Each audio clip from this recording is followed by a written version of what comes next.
بسم اللہ الرحمن الرحیم۔ السلام علیکم ورحمۃ اللہ وبرکاتہ۔ آج کی ہماری گفتگو کا عنوان طہارت اور نماز اور نکاح کے حوالہ سے ہے۔ واٹس ایپ کی صورت میں یہ سوال کیا گیا۔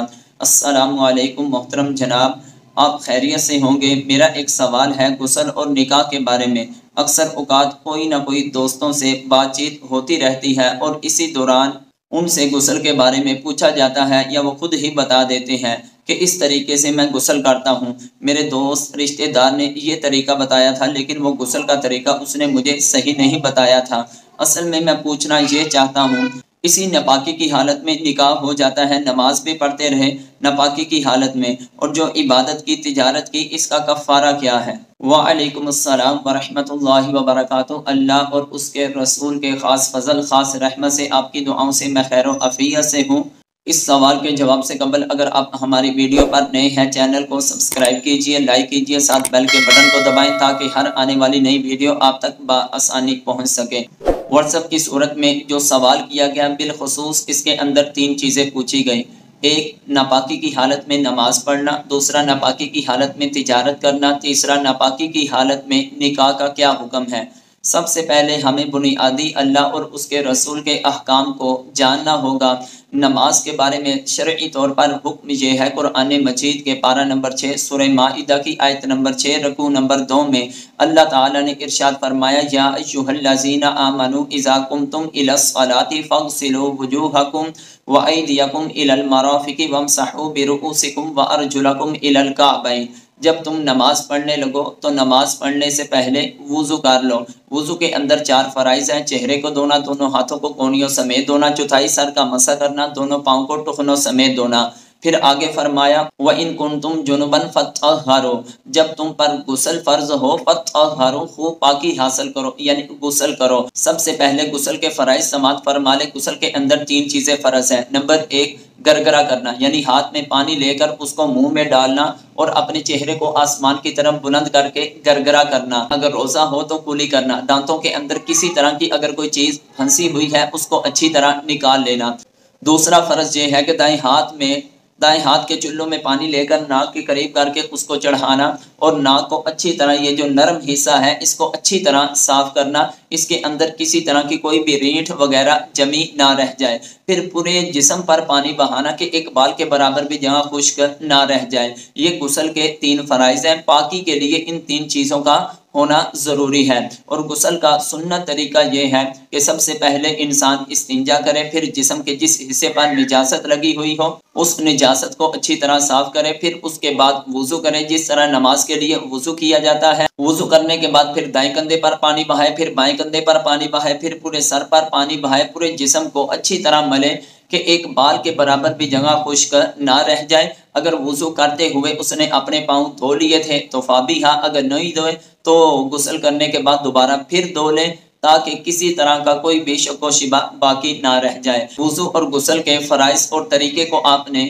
سماعت کیا۔ نماز پڑھنے سے پہلے وضو یا غسل کرنا انسان کے لیے ضروری ہے۔ اس کے بغیر اگر اس نے نماز پڑھی تو اس بندے کی نماز نہیں، یعنی نماز کے لیے انسان کے لیے پاک ہونا ضروری ہے۔ اور نماز کی شرائط میں سے بھی ایک شرط یہ ہے کہ طہارت کے اندر جسم، جگہ اور کپڑوں کا پاک ہونا ضروری ہے۔ وَثِيَابَكَ فَطَهِّرْ، یعنی تم اپنے کپڑوں کو خوب پاک رکھو۔ نماز کے وقت جو ہم نے کپڑے پہنے ہیں ان کپڑوں کا ہر طرح کی ناپاکی والی چیزوں سے پاک ہونا ضروری ہے۔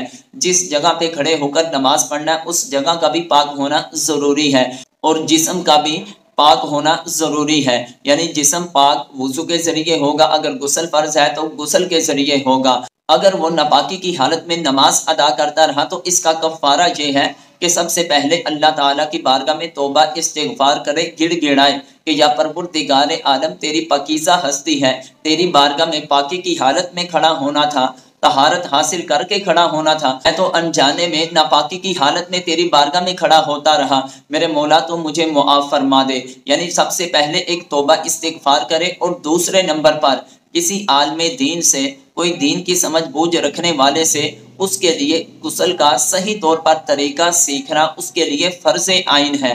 اور جو نمازیں اس نے ناپاکی کی حالت میں پڑھی ان تمام نمازوں کا اعادہ کرنا ضروری ہے۔ اب ضروری نہیں شادی کے بعد، جب سے وہ بالغ ہوا ہے بلوغت سے لے کر جب تک اسے پتہ چلا ہے اس وقت میں اس نے جتنی بھی نمازیں ادا کی ہے اس کی کوئی بھی نماز ادا نہیں ہوئی۔ لا صلاۃ الا بطہارۃ، نماز تو اسی کی ادا ہوگی جو بندہ پاک ہوگا، لہٰذا وہ بندہ پاک نہیں تو اس کی نماز بھی نہیں۔ رہا دوسرا مسئلہ نکاح کا اور تجارت کا، ناپاکی کی حالت میں نکاح کا اور تجارت کا کیا حکم ہے؟ ہم کو سب سے پہلے جاننا ہوگا کہ جس بندے پر غسل فرض ہو جائے اس پر کتنی اور کون کون سی چیزیں حرام ہیں۔ جس بندے پر غسل فرض ہو اس پر کل 5 چیزیں حرام ہو جاتی ہیں۔ ان 5 چیزوں میں سے سب سے پہلے نماز پڑھنا، جس آدمی پر غسل فرض ہو اس کے لیے نماز پڑھنا حرام ہے۔ جس آدمی پر غسل فرض ہو اس کے لیے مسجد کے اندر داخل ہونا حرام ہے۔ تیسرے نمبر پر خانہ کعبہ کا طواف کرنا اس کے لیے حرام ہے۔ جس آدمی پر غسل فرض ہو اس کے لیے قرآن مجید کو بغیر کسی غلاف کے ہاتھ لگانا حرام ہے۔ جس آدمی پر غسل فرض ہو اس کے لیے قرآن مجید کو دیکھ کر یا زبانی پڑھنا حرام ہے۔ یعنی جس آدمی پر غسل فرض ہو جائے اس پر یہ صرف 5 چیزیں حرام ہوتی ہیں۔ تو اب ہم نے دیکھنا ہے نکاح اور تجارت اگر کسی نے ناپاکی کی حالت میں کی، یعنی نکاح ہوا یا نہیں ہوا، اگر اس کی تجارت صحیح ہے یا نہیں، ہم نے دیکھنا ہوگا کہ نکاح اور تجارت ان 5 چیزوں میں شامل ہے یا نہیں۔ تو وہ واضح طور پر علم ہو گیا کہ ان 5 چیزوں میں نکاح اور تجارت نہیں، لہٰذا ناپاکی کی حالت میں اگر کسی لڑکی کا نکاح ہو گیا تو نکاح درست ہوگا، کیونکہ نکاح کے اندر ایجاب و قبول کا ہونا اور 2 گواہوں کا ہونا شرط ہے، اور بیع کے اندر بھی ایجاب و قبول کا ہونا شرط ہے۔ ان کے لیے طہارت شرط نہیں، لیکن انسان کے لیے پاکی کی حالت میں رہنا ضروری ہوتا ہے، کیونکہ جو بندہ ناپاک رہتا ہے اس کے قریب اللہ تعالیٰ کی رحمت کے فرشتے نہیں آتے، رحمت کے فرشتے دور ہو جاتے ہیں۔ اور جس بندے سے اللہ کی رحمت کے فرشتے دور ہو جائیں، خدا نہ خواستہ اگر اس کو اسی حالت میں موت آ گئی تو پھر اس کا کیا بنے گا؟ اللہ تعالیٰ کی ذات ہم سب کو دین اسلام کو سیکھنے سکھانے کی توفیق عطا فرمائے۔ واللہ عالم ورسولہ۔